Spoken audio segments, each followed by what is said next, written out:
Y muy bien, entonces vamos a orar. Vamos a orar de nuevo para poner este tiempo en las manos de Dios y entramos al estudio del artículo de hoy. Padre bueno, de nuevo estamos en tu presencia. Este momento pedimos que tu Santo Espíritu, Señor, hable a nuestros corazones, que tú utilices tu palabra y que tú nos ayudes, Señor, a que en nuestras mentes tengamos claridad de aquello que debemos creer. Ayúdanos, háblanos a través de tu palabra y ayúdanos a tener armonía y unidad como iglesia, Señor. Ayúdanos a abrazar aquella doctrina que sea una sana doctrina y que provenga de tu palabra para que podamos, Señor, representar tu nombre de la manera que es digno que sea representado en la tierra, Señor. Muchas gracias por este privilegio, muchas gracias por una iglesia sana, Señor, en la cual podemos reunirnos, congregarnos, estudiar, donde hemos visto personas crecer en tu palabra y en el conocimiento de tu palabra, donde tú has mostrado tu gracia, Señor, y has abrazado corazones que estaban cautivos y los has transformado, Señor. Muchas gracias y te pedimos que por favor bendigas este tiempo, que sea para tu honra y tu gloria. En el nombre de Cristo Jesús. Amén. Muy bien, vamos entonces de lleno a la confesión de fe. El día de hoy vamos a estar estudiando el artículo número 8 de nuestra confesión, artículo que habla acerca del arrepentimiento y la fe. Ya hemos hablado superficialmente acerca del arrepentimiento y la fe, ¿verdad? Y en ¿hay alguien que no tenga la confesión impresa? Yo creo que la mayoría ya tiene la confesión. ¿Estamos? Muy bien. El artículo número 8. Como les dije anteriormente, ya hemos hablado algo, ¿verdad? Acerca del... esos son los... aquí está la... Cantos, ¿es que ocupa? Bueno, se le traspapeló. Ok. Como les dije, entonces ya hemos hablado acerca del arrepentimiento y la fe. Si queremos definir el arrepentimiento y la fe de una forma específica, podríamos decir que esta es la demanda del Evangelio y al mismo tiempo es la gracia de Dios, ¿verdad? Que actúa en los corazones que han sido regenerados, como estudiamos en el artículo anterior. El Evangelio hace una demanda, hace un llamado, y el llamado del Evangelio es arrepiéntase y crea.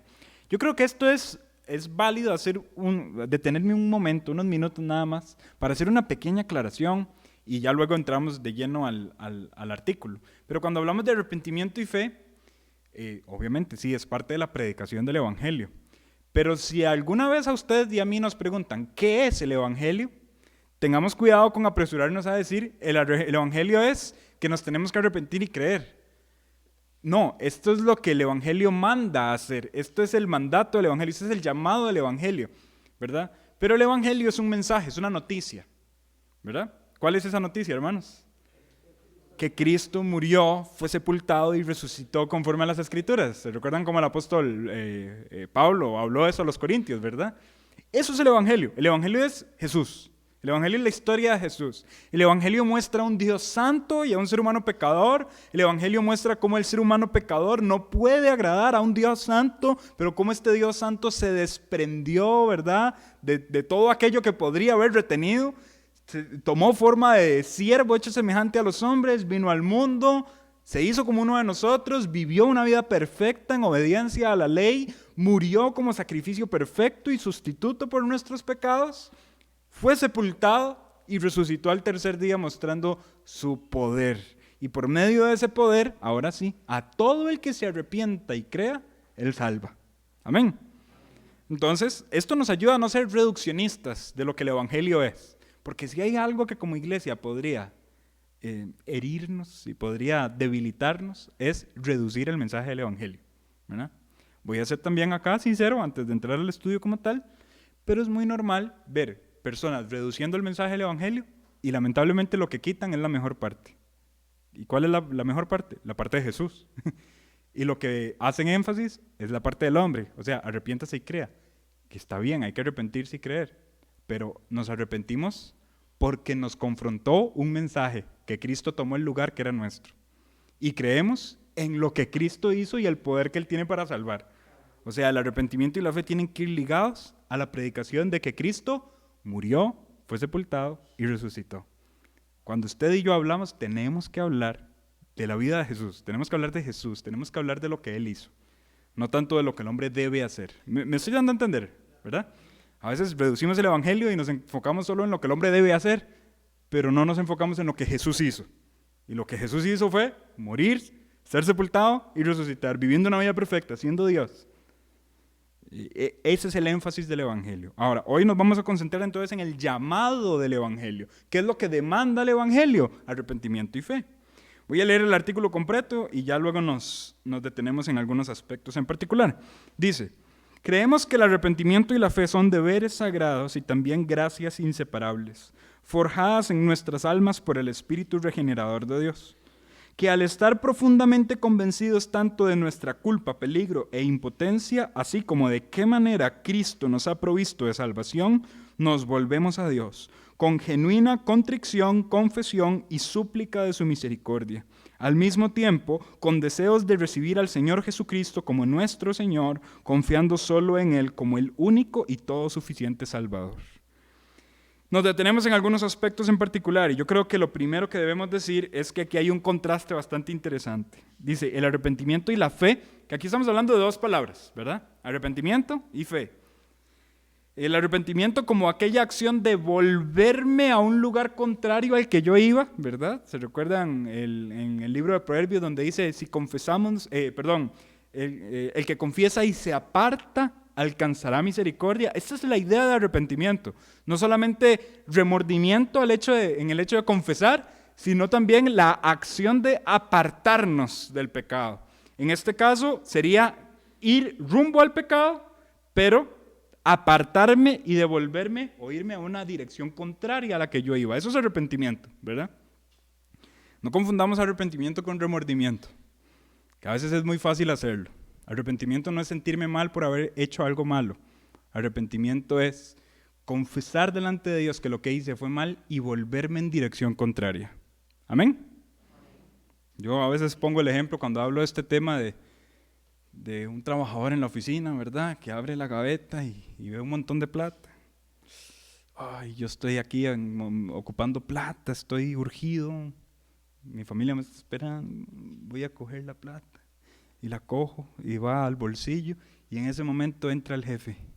Fulano está, ¿qué está haciendo? ¿Qué está haciendo con ese dinero? Uy, no, jefe, perdón. Bueno, cambiemos un poco la historia. Esa persona estaba cogiendo el dinero y un momento dice, no, ¿qué estoy haciendo? Esto es una ofensa, mi jefe es bueno conmigo, confía en mí. No, lo escondo, ya, lo dejo ahí y me voy. ¿Notan la diferencia entre arrepentimiento y remordimiento? Los dos pidieron perdón, pero uno fue por haber sido sorprendido, el otro no, ¿verdad? El otro hizo, sí, exactamente, se dio la vuelta al pecado, ¿verdad?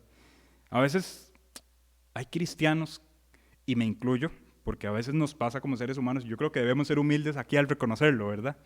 Ninguno acá es un superhombre, todos somos seres humanos. Pero a veces hay cristianos que lo que hacemos es pedir perdón cuando ya hemos sido sorprendidos. Pedir perdón cuando ya es tarde, cuando si no me hubiesen sorprendido quizá no me hubiese arrepentido. Y esto no es arrepentimiento genuino. El arrepentimiento genuino se forja en el corazón y va en dirección opuesta al pecado que se está convirtiendo en un hábito en nuestras vidas, ¿verdad?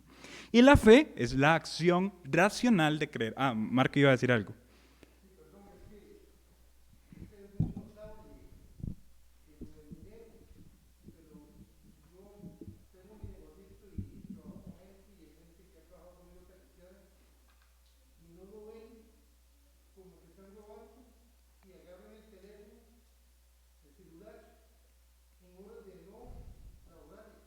Uh-huh.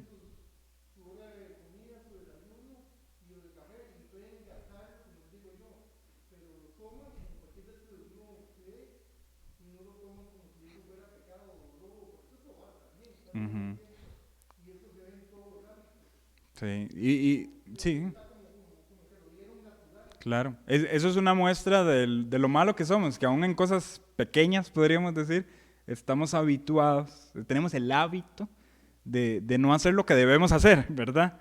Y bueno, el ejemplo es muy útil, que llegue tal vez el jefe y lo sorprenda, y otra vez en el teléfono, perdón, jefe, pidió perdón, pero ¿cuánto de ese perdón es de los labios para afuera por haber sido sorprendido? Si no hubiese sido sorprendido, habría habido una convicción en su corazón de que lo que estaba haciendo no estaba bien, ¿verdad? Esa es la idea, mis hermanos, que nosotros nos demos cuenta también que el arrepentimiento es frente a un Dios cercano, porque Dios es un Dios cercano. Cuando nosotros pensamos en la omnipresencia de Dios, que Dios está en todo lugar, esto nos debe dar esperanza, porque Él nos cuida y Él está siempre al lado nuestro, pero también nos debe dar temor en el hecho de que Él está viendo absolutamente todo lo que yo hago. Y realmente esto me debería guiar a una vida de santidad, una vida de arrepentimiento, ¿verdad? Pastor Mike lo ha dicho mucho a los hombres, de tomar a Dios en serio. Es que en serio Dios está aquí, ¿verdad? En serio Dios está a la par mía. Eso es temor de Dios. Actuar como si de verdad creyera en la omnipresencia de Dios. A mí me quedó marcado mucho unas palabras de un pastor que decía que muchos cristianos creen en Dios en la teoría, pero son ateos en la práctica. Y decía, ¿cómo? Porque se comportan como si Dios no existiera. Se comportan como si Dios no estuviera allí. Eso no es una vida arrepentida, ¿verdad? Entonces, en ese sentido hay que, pues, hablar claro del arrepentimiento. Y la fe es la acción de creer. Acción racional, que eso es también un punto importante que ya hemos hablado anteriormente. Cuando nosotros estamos depositando nuestra esperanza, nuestra fe, estamos creyendo en algo lógico y racional. El hecho de que Jesús sea un sustituto suficiente por la culpa de mis pecados. Yo no estoy simplemente creyendo espero que me salve. No, es una acción racional porque yo entiendo la fuerza y la potencia de los brazos del Señor que me reciben, ¿verdad?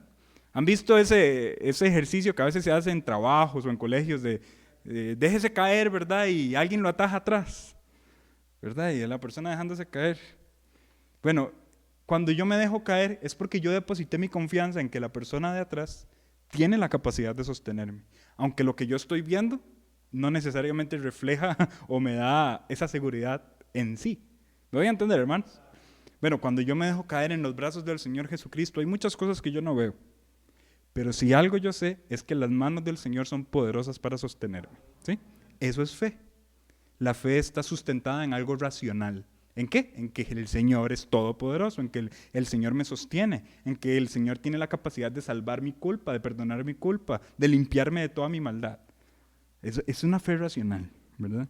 Entonces, el arrepentimiento y la fe, y vean aquí el contraste, dice, son deberes sagrados y también gracias inseparables.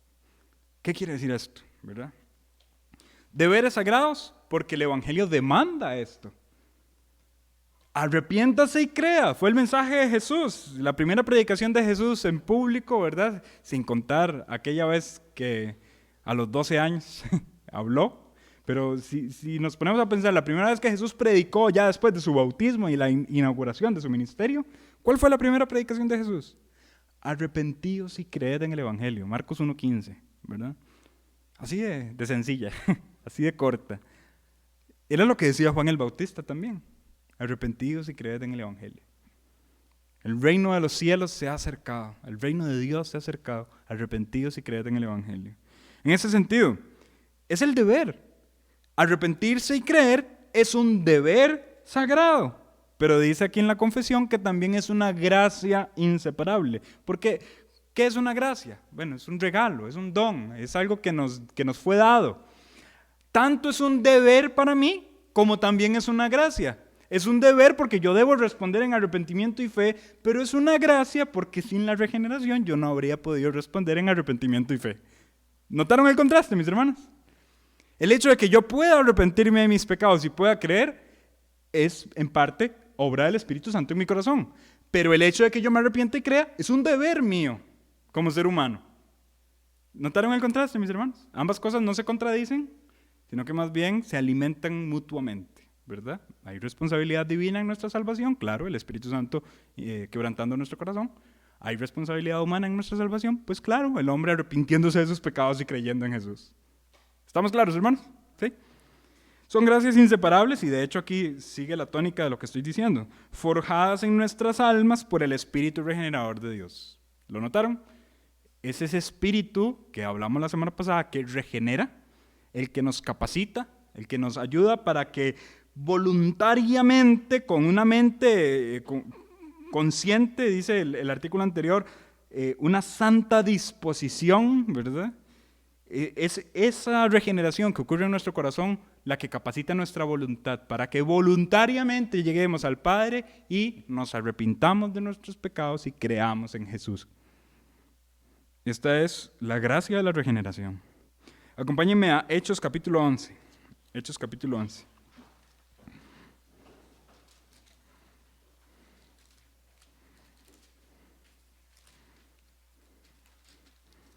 Hechos capítulo 11.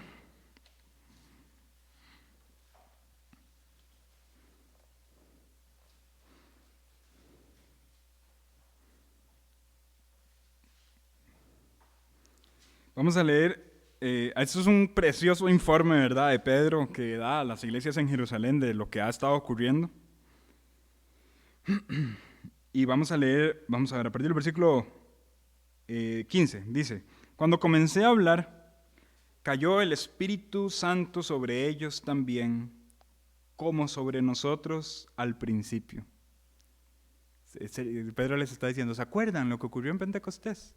Lo mismo ocurrió con los gentiles. El Espíritu Santo vino y cayó sobre ellos. Versículo 16. Entonces me acordé de lo dicho por el Señor cuando dijo: Juan ciertamente bautizó en agua, mas vosotros seréis bautizados en el Espíritu Santo. Aquí está Pedro citando el Nuevo Testamento. Vean qué precioso. No está citando el Antiguo Testamento, está citando el Nuevo Testamento. Y esto también le da credibilidad al Nuevo Testamento. Versículo 17. Si Dios, pues, les concedió también el mismo don que a nosotros que hemos creído en el Señor Jesucristo, ¿quién era yo que pudiese estorbar a Dios? O sea, Dios está queriendo salvar a los gentiles. Les dio el mismo don que nos dio a nosotros, el don del Espíritu Santo. Versículo 18. Entonces, oídas estas cosas, aquellos judíos que estaban enojados por lo que estaba pasando con los gentiles, ¿cuál fue la reacción de ellos? Oídas estas cosas, callaron y glorificaron a Dios diciendo: de manera que también a los gentiles ha dado Dios arrepentimiento para vida. Esto fue causa de que ellos glorificaran a Dios. Qué glorioso es Dios, que no solamente está salvando a los judíos, su nación étnica, sino que también su gracia se extiende a los gentiles. Pero vean cómo se escribe esta gracia. ¿Esta gracia qué es? Que Dios ha dado a ellos arrepentimiento para vida. ¿Lo notaron, hermanos? El arrepentimiento no nace así espontáneamente del corazón humano, sino que es el Espíritu Santo, porque en este momento ellos fueron llenos del Espíritu Santo. Ese es el contexto, ¿verdad? El Espíritu vino sobre ellos. El Espíritu regenera ese corazón y ese corazón es capacitado para responder en arrepentimiento. ¿Le ha pasado a usted evangelizar y estar y hablar a una persona que diríamos en nuestro contexto, en nuestras palabras, terco? Que usted le dice, pero es que eso no, pero es que vea la vida que eso le está dando, y sigue como si nada. ¿Qué es eso? Es la representación más clara de cómo es nuestro corazón humano. Así somos. ¿Qué necesita un corazón para dar un giro? El Espíritu Santo. Ese toque del Espíritu Santo, esa capacitación del Espíritu Santo, ese Espíritu Santo quitando esa dureza que nosotros constantemente tenemos, esa terquedad, ¿verdad? Esto es precioso, mis hermanos. Nosotros pensemos que Dios quitó esa dureza en mí para que yo esté aquí hoy, ¿verdad? Amén. Muy bien, entonces, hay otro texto muy bueno que vamos a leer, Primera de Juan capítulo 5. Primera de Juan capítulo 5.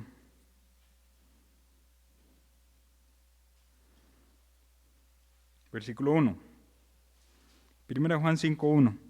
Dice así: todo aquel que cree que Jesús es el Cristo es nacido de Dios. Y todo aquel que ama al que engendró, ama también al que ha sido engendrado por él. En esto conocemos que amamos a los hijos de Dios cuando amamos a Dios y guardamos sus mandamientos. Vean que no solamente estamos hablando de arrepentimiento, también de fe. Todo aquel que cree que Jesús es el Cristo es nacido de Dios. ¿Se recuerdan a Juan 3, que hablábamos la semana pasada? Cuando Jesús le dijo a Nicodemo, es necesario nacer de nuevo. Bueno, creer es el resultado ¿verdad? De ese nuevo nacimiento, que habíamos dicho que también esto podría traducirse como nacer de arriba. Todo el que es nacido de arriba cree que Jesucristo es el Señor. ¿Estamos claros, hermanos? Es la naturalidad de un corazón regenerado, creer en Jesucristo. Y esto es precioso, que Dios haya forjado esto en nuestras almas. Sigue diciendo el artículo, que al estar profundamente convencidos tanto de nuestra culpa, peligro e impotencia, así como de qué manera Cristo nos ha provisto salvación, nos volvemos a Dios con genuina contrición, confesión y súplica de su misericordia. El arrepentimiento es un convencimiento profundo de nuestra culpa, peligro e impotencia. 3 palabras importantes. Nuestra culpa. Somos culpables, no hay de otra. Yo, cuando estoy genuinamente arrepentido, yo no me paro frente a Dios y le digo, bueno, Dios, en esto quizá cometí un pequeñito error, pero voy a justificarme. Voy a decirle por qué hice lo que hice.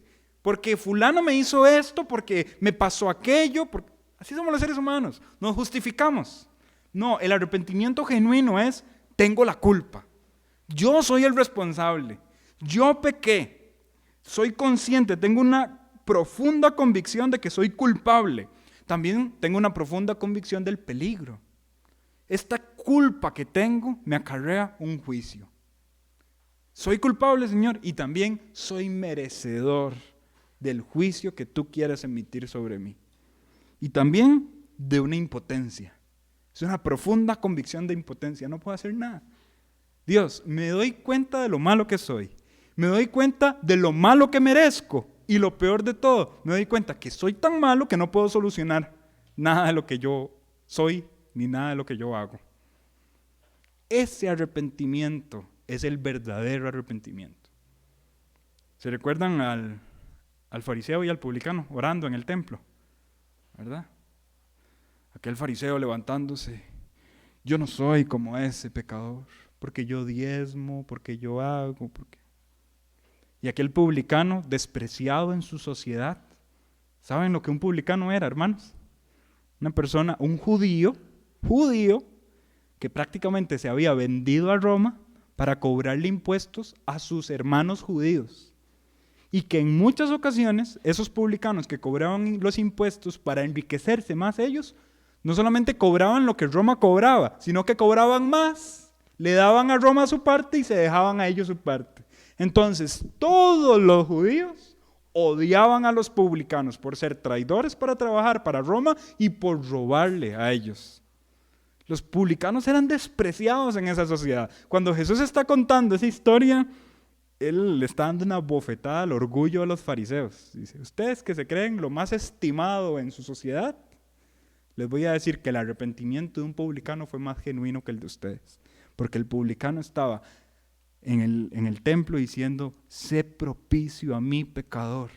Sé propicio a mi pecador. Yo sé que yo soy culpable. Yo sé que yo merezco tu juicio sobre mí. Yo sé que yo no puedo hacer nada. Soy incapaz, soy impotente de limpiarme por mis propios medios. Sé propicio a mí, pecador. Esas eran las palabras del publicano. ¿Qué es eso? Arrepentimiento. Y Jesús se vuelve a las personas que están escuchando su discurso y Él dice, ¿quién regresó a casa justificado? La respuesta parece obvia, pero hiere la susceptibilidad de los fariseos. Porque los fariseos saben que el publicano es el que se está arrepintiendo genuinamente, no el fariseo. ¿Me siguen, hermanos? Entonces, cuando nos damos cuenta de esto, de nuestra culpa, de nuestro peligro y de nuestra impotencia, esta es la primera parte del arrepentimiento, pero también tenemos que darnos cuenta, tenemos que tener una profunda convicción de ¿qué? De qué manera Cristo ha provisto salvación. Cuando nos damos cuenta de nuestra culpa, del peligro que merecíamos, de la impotencia que tenemos, pero al mismo tiempo vemos al santo haciéndose un ser humano, un siervo, muriendo en una cruz, injustamente, experimentando un juicio injusto, derramando su sangre justa, recibiendo todas las humillaciones que no merecía, todavía más esto alimenta nuestra convicción de arrepentimiento. Y decimos, ¿cómo yo, el culpable que estaba en peligro, el culpable impotente de solucionar algo, ahora estoy siendo justificado por Él, el justo, el santo, el bueno, que Él está muriendo la muerte que yo merecía? Cuando vemos estas dos escenas, mi culpa y su justicia, la única respuesta de un corazón regenerado es arrepentimiento y fe. Arrepentimiento y fe. Y yo creo que es útil que nosotros recordemos este mensaje constantemente en nuestras mentes. Que recordemos quiénes éramos, que recordemos quién es Cristo y qué hizo Cristo para que nosotros seamos hoy lo que somos. Cuando usted estudia las cartas de Pablo, Pablo una y otra vez usa su palabra favorita: gracia. Gracia. Por la gracia de Dios soy lo que soy, y su gracia no ha sido en vano para conmigo. Gracia, gracia. Yo no merezco esto. Yo era aquello, pero ahora Dios me ha convertido en esto. Si usted y yo meditáramos más constantemente en estas realidades, hermanos, les aseguro que nuestra vida sería una vida de gratitud delante de la presencia del Señor por lo que Él hizo en nuestros corazones.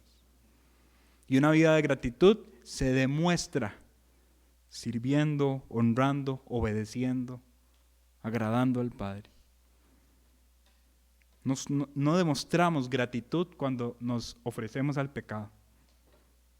No demostramos gratitud. Entonces, después de darnos cuenta tanto de nuestra culpa, peligro e impotencia, como también de la manera en la que Cristo ha provisto salvación, nos volvemos a Dios. Juan, capítulo 16, el Evangelio de Juan, capítulo 16.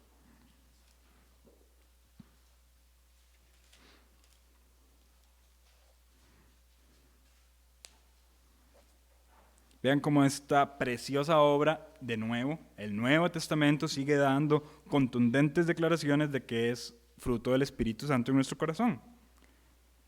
Dice en el versículo 4, mas os he dicho estas cosas para que cuando llegue la hora os acordéis de que ya os lo había dicho. Esto no os lo dije al principio porque yo estaba con vosotros. Pero ahora voy al que me envió. ¿Se recuerdan quién decía Jesús que lo había enviado? El Padre. Ahora voy al Padre. Jesús está haciendo una declaración de su muerte, de su próxima muerte y ascensión. Ahora voy al que me envió. Y ninguno de vosotros me pregunta, ¿a dónde vas? Antes, porque os he dicho estas cosas, tristeza ha llenado vuestro corazón. Pero yo os digo la verdad, os conviene que yo me vaya. Yo me imagino la cara de los discípulos cuando están escuchando esto. ¿Cómo? ¿Cómo? Si usted nos ha demostrado que usted es el Hijo del Dios viviente, ¿cómo va a decir que nos conviene que usted se vaya? No, quédese para siempre con nosotros. ¿Por qué les conviene? Porque si no me fuera, el Consolador con C mayúscula, en griego parakletos, ¿verdad? Es una palabra que se refiere al Espíritu Santo, que es como un abogado que intercede por la familia, es el abogado personal, ¿verdad? Es la palabra griega, parakletos. El Consolador no vendría a vosotros, mas si me fuere, os lo enviaré. Van a tener un abogado personal. ¿Y cuál va a ser el trabajo de este abogado?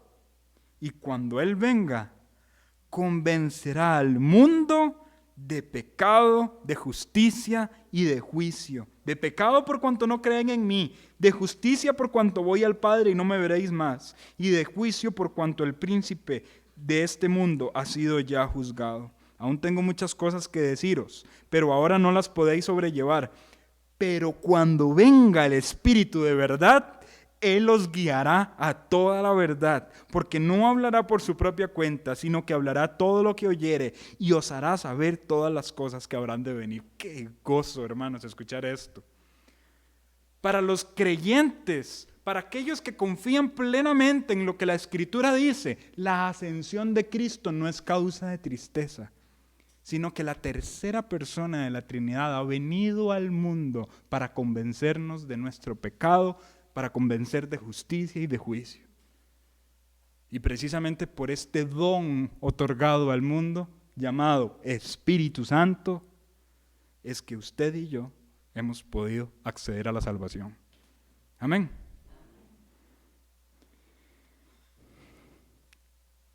Él ha provisto salvación por medio de su Espíritu. Y esta es la forma en la que nosotros lo observamos a través de la Escritura. También dice entonces que después de darnos cuenta de la manera en la que Cristo nos salvó por medio de su Espíritu, ¿cuál es la reacción? Nos volvemos a Dios con genuina contrición, confesión y súplica de su misericordia. Una vez que el Espíritu ha impactado mi corazón y que yo soy consciente de cuál es mi estado y cuál es la naturaleza de Jesucristo que murió, yo caigo convencido de mi pecado, confesando mi pecado y suplicando su misericordia. Esa es la respuesta al Evangelio. Esa es la respuesta al Evangelio. Caer de rodillas ante lo grande que Él hizo por nosotros y lo poco que nosotros merecíamos que Él lo hiciera. Y esto es precioso, hermanos. ¿Alguna pregunta, algún comentario? ¿Estamos bien hasta aquí? Sí, don Norberto. Yo a veces me pregunto quién era yo y quiénes somos los hijos de los hombres, para que no solamente el Padre, sino el Hijo y el Espíritu Santo, o sea, qué potencia, qué poder. Y yo digo, no soy merecedor de eso, nadie. Ay. Yo creo que este mensaje nos llega muy bien para recordar eso. Uh-huh. ¿Por qué Dios en su poder, esa divinidad, en la Trinidad, fue tan bueno? Sí. Exactamente, un corazón maravillado por esta noticia va a vivir en gratitud. Va a vivir en gratitud, va a vivir humillado delante de Dios. Por eso les digo, mis hermanos, es sabio estar recordándonos constantemente este mensaje. Porque aquí va otro pequeño paréntesis. A veces pensamos que este mensaje es para el incrédulo, para la persona, para la visita, ¿verdad? Se ha malinterpretado incluso en algunos contextos, y voy a decir esto con mucho cuidado para que no me malinterpreten, que decimos culto evangelístico y pensamos, bueno, no se va a hablar nada que yo necesite. Se va a hablar lo que el impío y el pecador necesita. Hermanos, si nos ponemos estrictos con los términos, todos los cultos deben predicar el evangelio. De hecho, todo lo que hace la iglesia gira alrededor del evangelio. Cuando se predica el evangelio. Cuando se canta la obra de Cristo y el amor del Señor. Cuando se ofrenda, estamos recordando la ofrenda de Dios hacia nosotros y lo merecedores que injustamente o que antes era injusto que nosotros nos acercáramos y ahora de manera justa podemos acercarnos a Él y poder darle un poco de lo que Él nos dio en abundancia a nosotros. Cuando hay un bautismo, el evangelio se está exponiendo ahí, la muerte, sepultura y resurrección. Cuando tomamos la cena, el evangelio está allí, la sangre de Jesús vertida y su carne siendo molida por nuestros pecados. Evangelio, evangelio, evangelio, evangelio. Los cristianos de años necesitamos el evangelio. ¿Me voy a entender, hermanos? Y esa noción, esa mala interpretación de que el evangelio es para la gente nueva, para la gente que no ha creído, eso es dañino. Usted y yo necesitamos recordar día a día el evangelio que nos salvó, porque esto nos va a llevar a una vida de gratitud. Pablo le llama a esto, poned la mira en las cosas de arriba y no en las de la tierra. Y cuando nosotros pensamos constantemente, de hecho el autor de Hebreos dijo, considerad a aquel, o sea, ponga sus ojos en aquel que sufrió eso. Cuando usted y yo estamos perdidos en nuestras angustias terrenales, agobiados por lo que la vida terrenal supone, ponga sus ojos en el evangelio. En lo que usted no ve ahorita, pero ya sucedió. Y esto nos va a dar una vida de gratitud, de obediencia, de servicio. Y claro, aquí dice, nos volvemos a Dios. Esta es la respuesta, nos volvemos a Dios. Con genuina contrición, confesión y súplica de su misericordia. Y termina la confesión diciendo, al mismo tiempo, con deseos de recibir al Señor Jesucristo como nuestro Señor y confiando solo en Él como el único y todo suficiente Salvador. Como pusimos en el ejemplo de ahora, con deseos de tirarme y que Él me ataje. Con deseos de que Él sea mi Señor. Yo me estoy apropiando de mi condición de siervo. Amo ser su siervo. Lo amo, me deleito en inclinarme a sus pies y ofrecerme a sus servicios. Esa es la naturaleza de un hijo de Dios. Ama estar sometido a Dios por un Dios que lo perdonó. Qué triste es, hermanos, ver cómo muchos cristianos o que dicen ser cristianos no aman una vida de sumisión a Jesucristo. Ven más bien la sumisión como algo aborrecible, como algo dañino, como algo restrictivo. ¿Me voy a entender? Personas que, no, regla sobre regla, mandamiento sobre mandamiento, yo no quiero eso. Personas que, no, que nadie se meta en mi vida, yo soy libre de hacer lo que yo quiera. Qué triste es que como hijos de Dios no amemos estar sometidos a Jesucristo. Porque la reacción natural nuestra debería ser amar ser siervos de Jesús. Y no solamente como Señor, sino también confiando en Él como único y todo suficiente Salvador. Claramente es mi Señor. Y también confío que Él es el único y todo suficiente Salvador. No hay esperanza fuera de Jesucristo, por eso Él es suficiente para mí. Él es único, no hay otro igual a Él, no hay otro que podría llenar mi corazón. Solo Él puede llenar mi corazón de esperanza, solo Él puede llenar mi corazón de satisfacción. Es único, es todo suficiente. No necesito a nadie más para el consuelo de mi alma, para la guía, para el consejo. No necesito a nadie más, Él es mi Salvador. Él es mi Salvador de mi culpa por el pecado. Él sigue siendo mi Salvador en mi proceso de santificación y Él me salva del poder del pecado en mí. Por tanto, cuando el pecado ejerce poder sobre mi vida, yo sigo acudiendo a Él porque Él es mi único y suficiente Salvador. Y Él será mi Salvador de la presencia del pecado en mi cuerpo cuando me glorifique por completo y me lleve a la presencia del Padre. Él es mi Salvador, todo suficiente Salvador. Por otro lado, algunas personas ven a Jesús solo como una carta de las muchas cartas de ofertas de salvación. Cuidado con esto, ¿verdad? Jesús no es un cupón para que cuando yo lo ocupe lo desprendo y lo canjeo. No, Jesús es lo único que yo tengo para vivir de manera plena. Él es suficiente para todo en mi vida.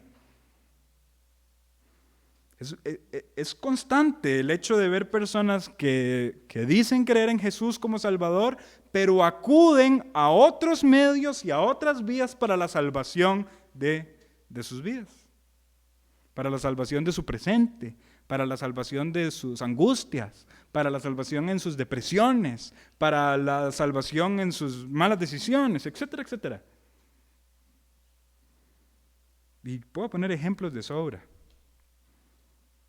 Personas ven más al banco como la salvación que a Jesús como su salvación. No estoy diciendo que sea pecado acudir, un préstamo, no lo estoy diciendo. Pero cuidado si su esperanza está más en un banco que en Jesús. ¿Me doy a entender, hermanos? Personas que ven más esperanza en un consultorio médico que en Jesús.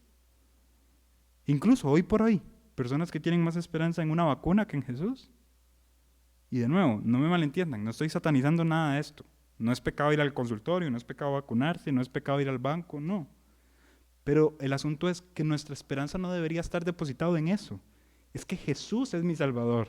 Y Él es mi único y suficiente Salvador. Él, Él me da todo lo que yo necesito.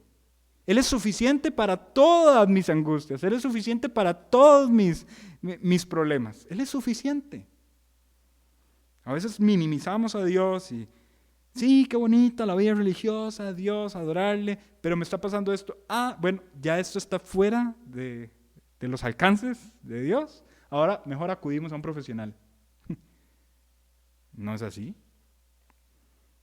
Con psicología también pasa, ¿verdad? Y de nuevo hago la aclaración, no estoy satanizando. En algún momento la psicología es útil. Ya ustedes me entienden, ya lo he advertido muchas veces, ¿verdad? No lo estoy satanizando, pero del mismo modo. Ay, es que me está pasando esto. Ah, no, ya esto está fuera del alcance de la Biblia. Necesitas un psicólogo. No, es que la Biblia es suficiente porque es el mensaje de un Cristo que es suficiente. Cuidado, hermanos, cuidado si nosotros no estamos creyendo en la suficiencia de nuestro Señor, en la suficiencia de su palabra, y que no estamos acudiendo a Él como único y suficiente Salvador. Hebreos 4:14, es un precioso texto que nos ayuda a concluir este punto. Hebreos 4:14. Ajá.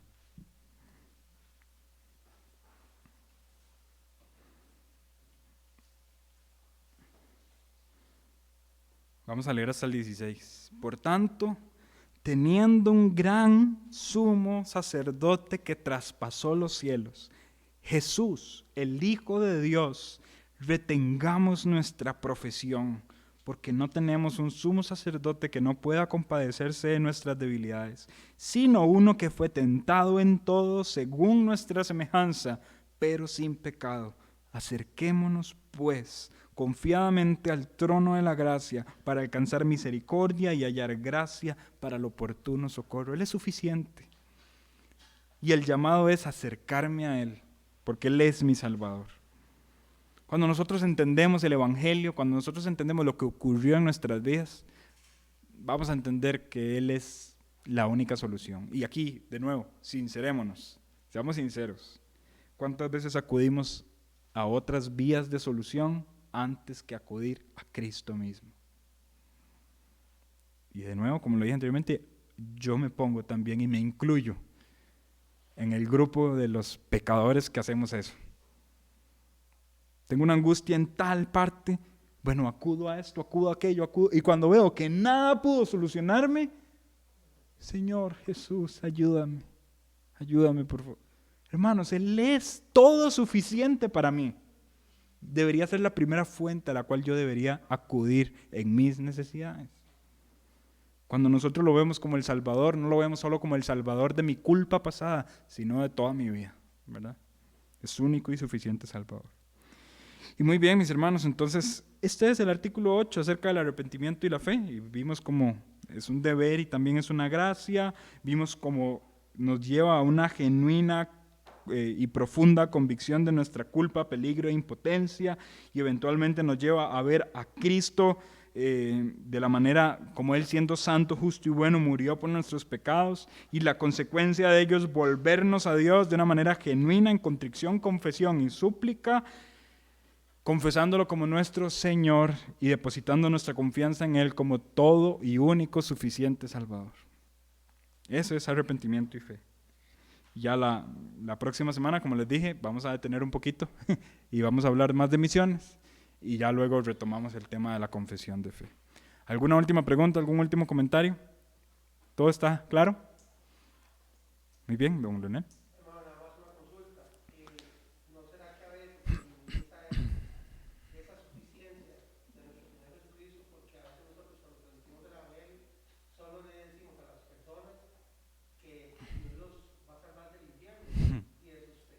Uh-huh.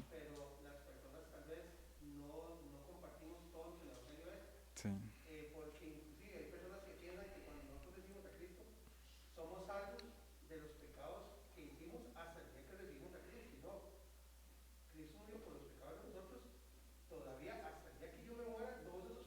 Claro. Claro. Sí.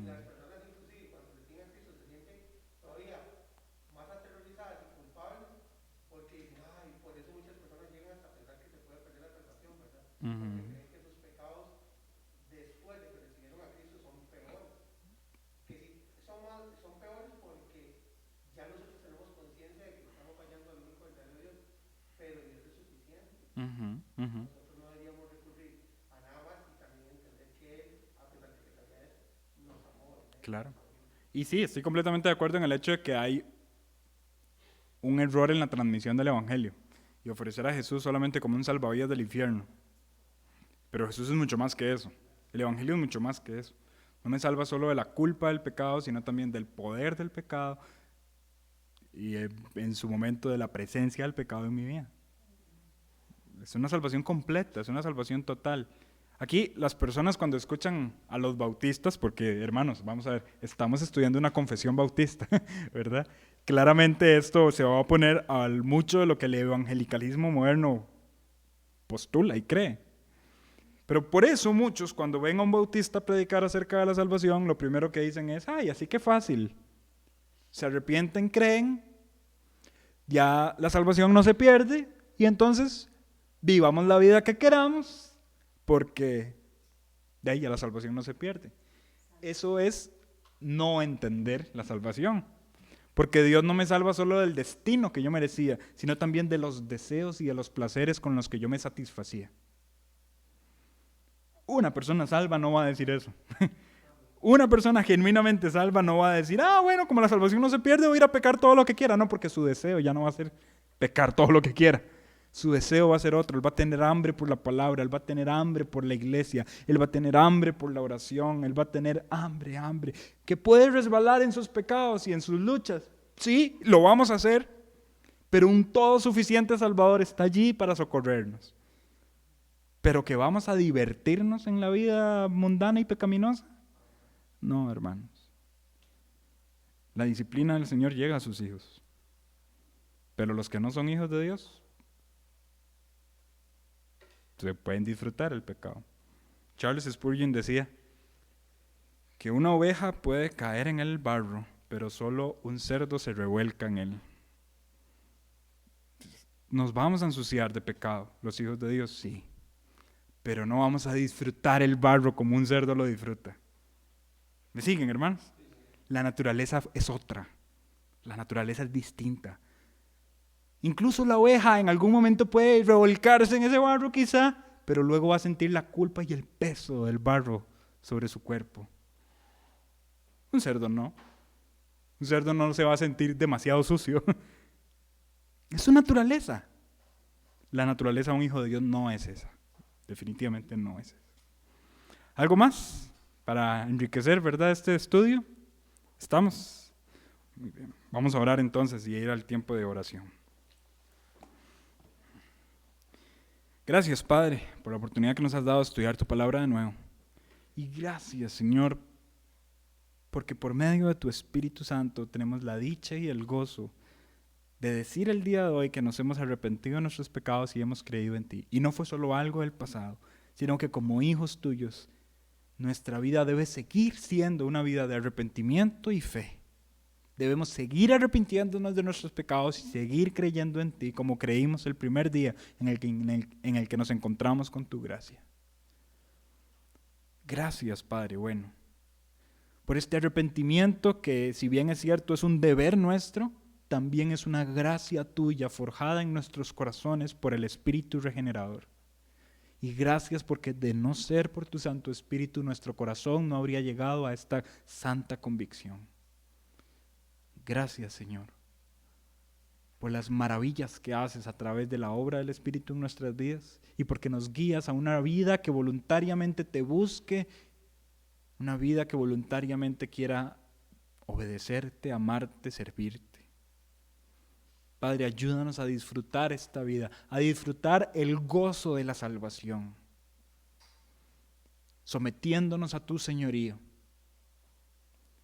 y disfrutando que tú seas único y suficiente Salvador de nuestras vidas. Gracias, Padre bueno, por recordarnos estas verdades y te pedimos que sigas hablando a nuestros corazones. En tus manos nos ponemos y te damos gracias en el nombre de Cristo Jesús. Amén.